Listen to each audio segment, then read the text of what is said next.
You have probably heard the financial advice, live below your means. But what does that actually mean or look like? Do you have to give up your favorite activities, or is there a way to do it that does not crush your happiness? We have some steps to make living below your means more practical than theoretical. Number 10. Downsize your home. Your home is one of the most important spaces you have. It's where you return to after a long bad day, and it's where you start your day. It is therefore important that it is a place that does not add any stress. Maintaining a large house when you are on your own can make your life look empty. Filling and cleaning those rooms could eat into your time and money that you would have spent doing something else. Rather than have a mansion with 4 extra rooms you don't use, consider a studio apartment or co-renting with friends and family. With the small space, you will have to get fewer items to ensure that your house is not cramped. If you have watched Tiny House Nation, you know that it is possible to make a small space inviting and relaxing. Unless you work from home, you also spend very little time at home, so make sure it is something you can comfortably afford and save the extra that you would have spent on a bigger space. Number 9. Don't bank on credit cards. Credit cards are sold with the promise of convenience, but after you have used those cards for a while, you learn that convenience comes at a cost.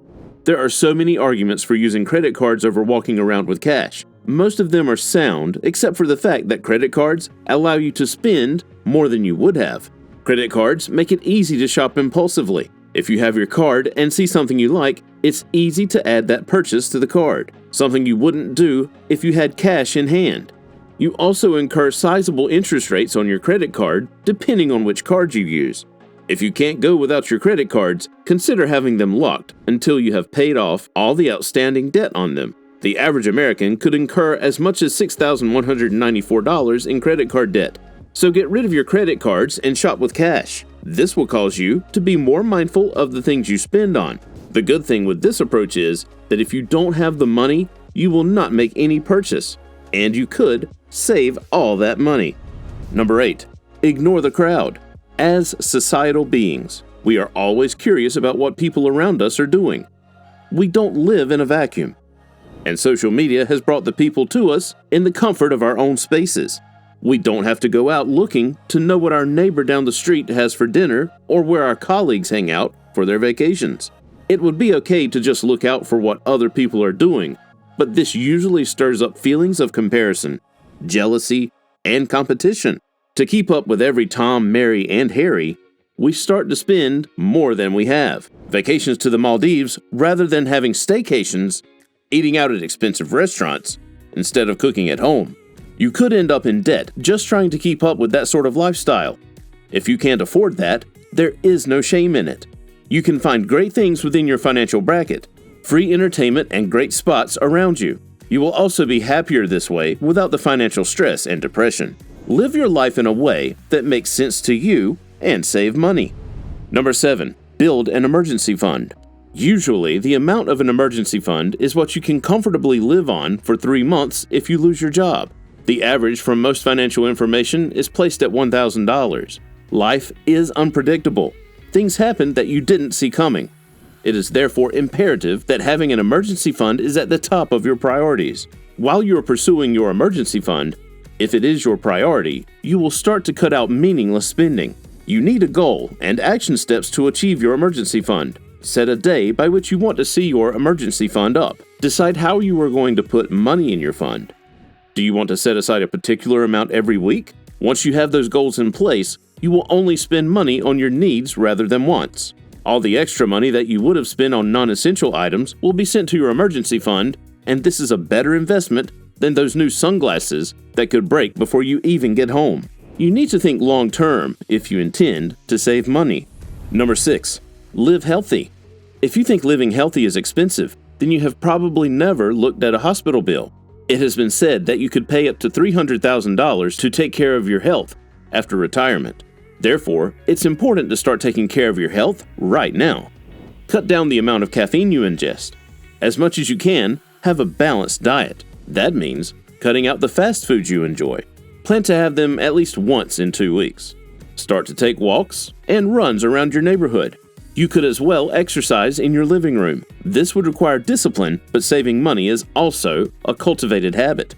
Exercise doesn't have to be expensive, and you don't need to wait to have a gym membership before you take your health seriously. Save that money you would have spent on the gym and make use of nature, which is free. Make sure you make your appointments because it's always easier to treat something in its early stages rather than wait for it to progress. Don't cut out on sleep too. Sleep is important for the body to reset, so get in your 8 hours of sleep if you can. Number 5. Buy secondhand items. Your main aim while shopping should be functionality. Does this secondhand car get you to all the places you need to go? Then it's fine to buy it over the new car that will set you back thousands of dollars in debt. This applies to most of the items you will need in your home, furniture, and clothes. You can find very nice secondhand items on sites like Facebook Marketplace, Craigslist, and eBay. When you need secondhand clothes, stores like ThredUp offer very good prices for clothes that are trendy and functional. Buying secondhand will allow you to spend relatively less than you would have if you were buying firsthand while giving you the things you need. Number 4. Automate your savings. Saving is a hard-learned discipline and habit. Sometimes it's hard to remember that you need to take off money for saving, especially when you have things you were hoping to spend money on. If you have this automated, the money will be deducted as soon as it hits your account. You won't have to remember to do it, and you won't be able to take off your savings because what's left is all for spending. This way, you will also have a set limit for what you can spend. It will also make sure that you live below your means by only spending on what you need. To get this feature running, put in a request with your bank. Number 3. Plan for the big purchases. Do you have a trip coming up, or are you thinking of moving? Give yourself some time to get the money and make sure you are putting it away religiously. If you don't plan for big purchases, you might end up spending more than you have and getting into debt. If the purchase is abrupt, then ask yourself if you really need it at the moment. However, you can also look for ways around it. You could consider asking for a discount or waiting for a sale for home items like couches and refrigerators. If you need to move, consider rooming with your parents as you get on your feet. Whatever you do, make sure that getting a loan or willingly going into debt is your last resort, not your first. Number 2. Have more income streams. The goal to living below your means is to spend less than you make. This is easier if you have multiple streams of income. That way you can decide which stream will be for living expenses and which streams you can use to feed your savings account. Consider looking into freelance if you have a corporate 9-to-5 job. Rather than get home and waste time away on mindless entertainment that doesn't contribute to your general well-being, think of turning your hobby into a moneymaker. With the world now a global village thanks to the internet, you are sure to find something that will pay you very well. Freelance sites like Upwork and Fiverr make this easy for you. You could also find something you are passionate about and teach about it on sites like Skillshare. You might think there are already so many people in the industry, but we guarantee that there is something new you bring to the table that no one else does. Think of starting a social media account or renting out one of your free rooms. These are streams that continuously make money for you without having to work so hard. Make sure that the scale is tipped in favor of your income over your expenses. If you enjoyed it so far, please like this video and leave a comment. What is your best way to save money? Number 1. Have a budget. A budget tells your money where to go and gives you the control you need over your money. Having a budget will also cut out impulsive spending.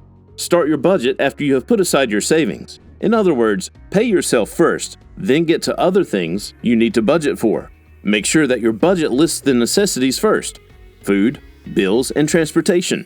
Once you have those sorted, budget for some fun. You make the money to enjoy it, so plan for whatever gives you the most joy.